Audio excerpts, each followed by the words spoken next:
Hi, and welcome to another GDR Objectified field trip. Today we find ourselves in the Sachsen-Anhalt center of Halle an der Saale, a city with a long history, but of course the reason we're here is for a very specific part of that history. That would be the GDR era. So we're going to have a little bit of a look around in the city core for a couple of GDR relevant sites, but we're also going to head out to Halle-Neustadt, the planned city, the fourth socialist city of the GDR, out on the western edge of town. So thanks for coming along today, and are we ready to go? All right, let's do it.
So, Halle has its history as a workers' city. It's in the middle of an industrial area, and throughout the city there are a number of monuments and statues which pay tribute to this history. Not surprisingly, a number of them come from the GDR period. One of the more prominently placed ones, and one of the few to have really survived, is the red flag behind me. So originally constructed on the 50th anniversary of the October Revolution in 1967. This monument has a bit of an interesting history. It was originally intended by its designer to be a white flag. This was a reference to a similar Bauhaus type of sculpture that had been done in earlier years. The local party secretary refused that, saying that Halle would not fly the white flag, the flag of surrender.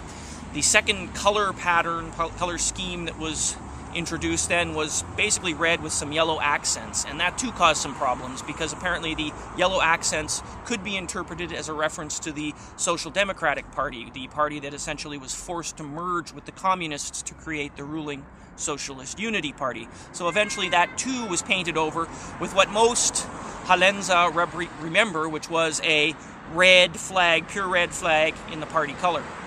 This square was an important site for 1st of May demonstrations and the like. As you can imagine, in front of this monumental statue, that would have been something impressive.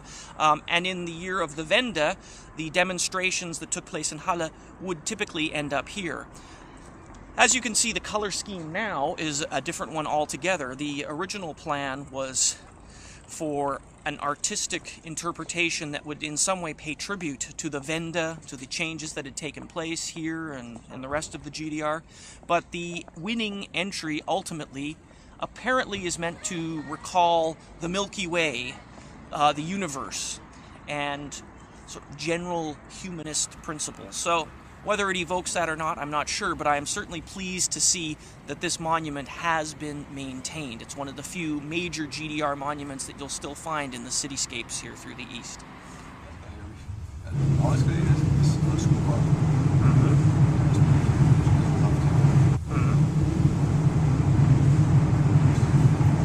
Als das, was ich in Deutschland finde, was natürlich total blöd ist, aber es ist halt so.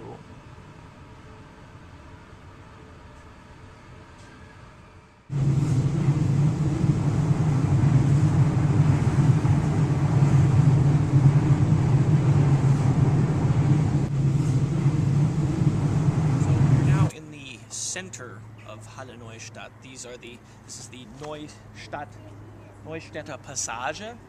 These 5 towers were really the Markenzeichen, the trademark of this district. Now, Halle-Neustadt was founded in 1964, and it was designed to be the home to workers in the nearby chemical industry, so in Leuna, Buna, even Bitterfeld and Wolfen. So at its height, it housed about 90,000 to 100,000 residents. As in many other East German communities, since unification, the number of residents has dropped quite dramatically to around 50,000 today.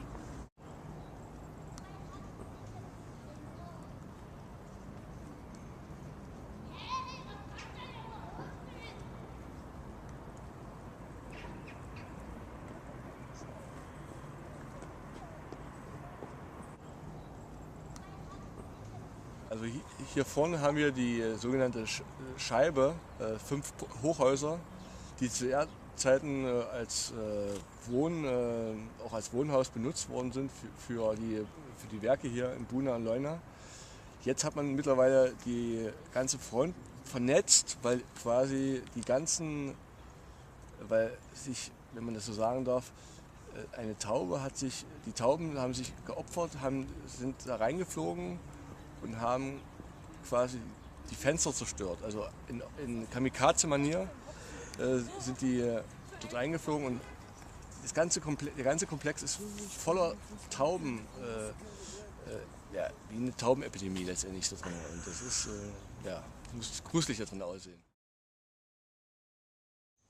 So I'm sitting here in the courtyard of what is VK number 1. So this is sort of the core of the Neustadt. And what we see here, what we see with Neustadt generally, is a real turn, an evolution in GDR city planning, city building. So away from the compact urban core with very densely populated center to a combination of the garden city model of the early 20th century and something similar to what had been before. So one of the characteristics of the Neustadt, and something that's certainly evident today, is the amount of green space there is. So this was done intentionally. Now, thanks to the tearing down, the elimination of a lot of Plattenbauten in the early 21st century here, you see even more green space. But by GDR standards, this was a fairly green environment. So I am standing in front of one of Neustadt's more remarkable buildings. This was a part of the first Wohnkomplex and a utopian notion by the chief planner Richard Paulik. It's a 380-meter-long apartment building, which was originally intended to have all of the shops, the supplies, the services that were necessary for daily life in its bottom 2 stories.